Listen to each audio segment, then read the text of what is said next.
लग्नाचे दागिने म्हणजे श्रीमंत पेशवाई दागिने. नाशिकचे सुप्रसिद्ध सराफ मयूर अलंकार सराफ. ताज्या बातम्यांसाठी नाशिक न्यूजच्या YouTube चॅनलला सबस्क्राईब करा आणि बेल आयकॉनला प्रेस करा.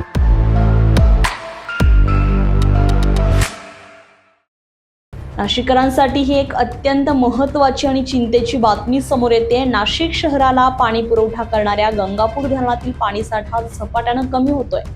आता पाणी कपातीचं संकट ओढवण्याची शक्यता निर्माण झाली. नाशिकला पाणी पुरवठा करणाऱ्या गंगापूर धरणातील पाणीसाठा सध्या केवळ 34 ते 35% आसपास आहे. मान्सून लांबल्यामुळे धरणात अपेक्षित पाणीसाठा वाढलेला नाहीये. त्यामुळे उपलब्ध पाणी 31 ऑगस्टपर्यंत पुरवण्याचं मोठं आव्हान प्रशासनासमोर उभं ठाकलंय. या पार्श्वभूमीवर नाशिक महानगरपालिका शहरात आठवड्यातून 1 ते 2 दिवस पाणी कपात लागू करण्याच्या विचारात असल्याची माहिती समोर येते. दरम्यान केवळ नाशिकच नव्हे तर राज्यभरातही पाणी टंचाईचं चित्र निर्माण झालंय.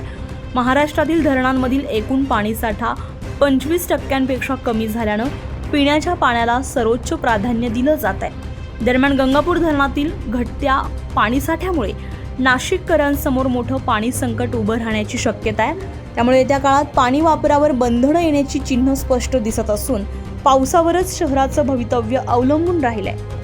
अझर कादरी, नाशिक न्यूज, नाशिक. ताज्या बातम्यांसाठी नाशिक न्यूजच्या YouTube चॅनलला सबस्क्राईब करा आणि बेल आयकॉनला प्रेस करा.